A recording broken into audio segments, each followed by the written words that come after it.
everything just fine. We're keeping everything moving while the sun is shining.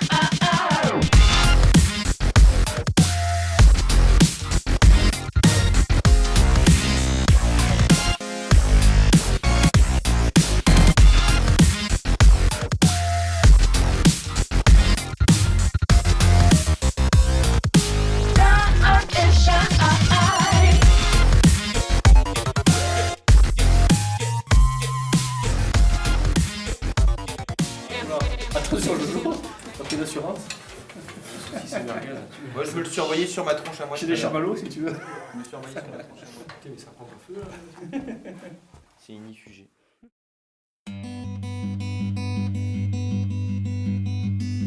Partir découvrir des terres nordiques sauvages et spectaculaires, se lancer un défi sportif entouré de ses meilleurs amis, affronter la nature, c'est le voyage qu'ont voulu faire Emmanuel, Geoffrey et Sébastien. Accompagnés de 2 autres amis, ils se lancent dans une aventure ambitieuse, parcourir l'Islande à vélo. Au programme, 550 km de randonnée pour découvrir cette île magique. C'est des pays un peu nordiques, froids, un peu hostiles, on va dire, entre guillemets.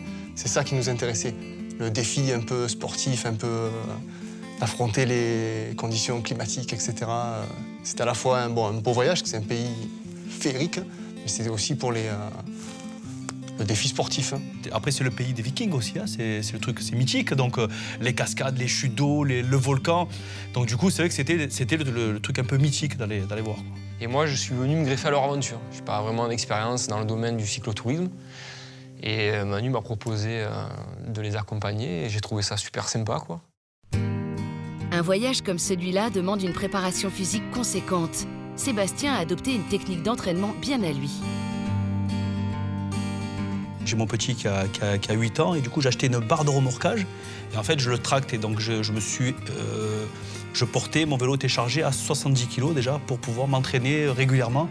Et du coup, c'est ce qui m'a permis d'avoir la condition, on va dire, pour partir, puisque nos vélos étaient chargés pour nous à 62 kg chacun, respectivement.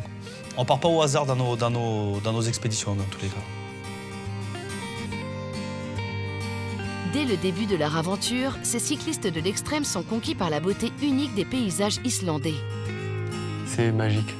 C'est vraiment une autre planète. Il y a de tout, des paysages Très idylliques. varié. C'est incroyable. On est vraiment sur une autre planète. Des couleurs, on n'a pas l'habitude de Des mélanges de couleurs. voir. C'est des mélanges de couleurs, en fait. Parce que tu te rends compte qu'en montagne, tu as des mélanges de vert, de blanc, de marron, de rouge, d'ocre, de bleu. On en prend plein la vue. Magnifique. On était dépaysés complètement. C'était le but. Hein. Grisée par la magie de la nature, la bande d'amis démarre la randonnée sur les chapeaux de roue. Hey Jojo. C'est dur, mais c'est magique. On a un peu abusé, oui. Pas pour tout le monde. On a fait première étape 80 km. C'était un peu surestimé, je pense, parce que quelques jours plus tard, on a eu des douleurs au genou. Et je pense que c'est parce qu'on a un peu trop forcé les premiers jours. Le lendemain du premier jour, je me souviens, j'arrivais plus à sortir de la tente, en fait. J'arrivais plus à marcher. J'avais des douleurs partout, des courbatures, c'était abominable. Ben là, ils ont vu que j'étais plus du tout capable de pédaler. On a compris, on l'aidait un petit peu tous les Ils matins. m'ont redonné un petit peu du carburant en me donnant potion, du sucre. Et là, j'ai compris qu'il fallait que je fasse attention et que je me nourrisse énormément en sucre pour pouvoir tenir, parce que c'est vraiment le carburant, quoi. Petit déjeuner, Islande, deuxième jour. C'est de la vanne. On est en train de déjeuner. De bon matin, il est en train de pleuvoir. Dès le deuxième jour, Geoffrey, plutôt sportif du dimanche, réalise qu'il manque d'entraînement pour tenir le rythme. Heureusement, il peut compter sur la solidarité de ses équipiers. Moi, j'étais pas du tout préparé à l'aventure. Il faut être honnête. Je m'attendais pas du tout à un effort aussi violent. Parce que moi, je suis un cycliste du dimanche. Donc, je roule le dimanche avec les collègues, on part dans la forêt, on fait 2-3 heures de vélo. Et je me suis imaginé que ça suffirait, quoi. Et en fait, je me suis rendu compte que pas du tout. Je commence à me faire du souci, ouais. Parce que j'avais pas non plus envie de les ralentir dans leur périple, quoi. Et du coup, je me suis dit peut-être que je suis parti dans une aventure où j'étais pas forcément à la hauteur, quoi. Et je me suis vraiment posé des questions. C'était le but. Voilà. Et en fait, il faut jamais craquer et toujours se souder les uns les autres et s'aider. En tout cas, notre mot d'ordre, ça n'a jamais été de faire la course, c'était un voyage. Donc on était tous à s'attendre et c'est ce qui, l'esprit de groupe était vraiment très important. Cet esprit de groupe va être durement mis à l'épreuve, car nos voyageurs n'ont pas choisi la facilité. D'habitude, ce qui se fait en Islande, c'est le tour de l'île. Ils suivent la route principale, ils font le tour de l'île. Nous, on a décidé de partir dans les terres. On savait qu'on allait traverser des passages à gué. On savait qu'on allait avoir 2-3 petites rivières à traverser. Dans les premières, c'était rigolo. Enfin, ça nous a fait rire, les Oui, premières. les premières, c'est vrai qu'on a rigolé, mais on est très vite arrivé à traverser. À se poser la question, la question si on allait réussir à traverser. Parce que Oui, si on parce n'arrivait que- pas à traverser, il fallait refaire tout à l'envers. On s'était engagé dans des pistes assez importantes, on ne se voyait pas du tout faire demi-tour. Il fallait qu'on avance. Et quand on voyait la grosseur des rivières, on s'est dit mais comment on va faire? Alors, au début, on essayait de traverser avec les vélos comme ça, on a vite arrêté, obligé de tout décharger les équipements un par un, tout enlever sur le vélo et tout traverser avec un système de chaîne, quoi. C'est très long. On a perdu beaucoup de temps à franchir ces passages à gué, quoi. On voyait les kilométrages, le temps qui passait, les kilométrages Avançait pas. qui n'avançaient pas. Donc on avait, surtout on était dans les terres, donc on avait une quantité de nourriture, donc on savait qu'on avait un autre point à atteindre. Et si on passait trop de temps, nous, dans les terres, on savait qu'on allait sûrement manquer à un moment donné de quelque chose. Mais très vite, un autre obstacle va se dresser sur leur route, la neige. Alors la difficulté supplémentaire qui s'est rajoutée en plus de traverser ces rivières, c'était que plus on montait dans les hauteurs et plus il y avait de neige. Alors au départ, c'est pareil, c'était rigolo, on voyait la neige, c'était un truc supplémentaire. Nous, chaque fois, ah c'est chouette, il y a de la neige à traverser. Ouais, ça nous faisait rire au début. Au départ, ça nous a fait rire. Des petits passages, bon, il fallait pousser les vélos dans la neige, ouais. Mais ça nous a, au bout d'un moment, punaise. c'est comme les rivières, au bout d'un moment, ça nous a passé au-dessus, on n'en pouvait plus.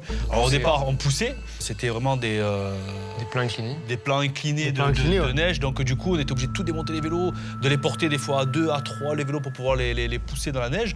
Après, la difficulté, ouais, c'était encore un truc supplémentaire qui s'est rajouté et qui nous fatiguait encore en plus de tout ça dans la journée. On n'avait pas du tout prévu ces levées de neige, quoi. C'était pas du tout prévu au programme.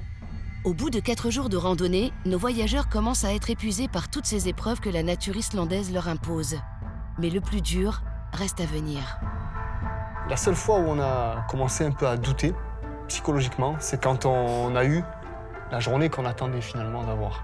C'est-à-dire une vraie tempête à l'islandaise, quoi. Un brouillard abominable, de la pluie, du vent, il faisait très très froid, on était en altitude. Et on criait, on s'entendait plus, on se voyait plus. Ça commençait à être vraiment dangereux.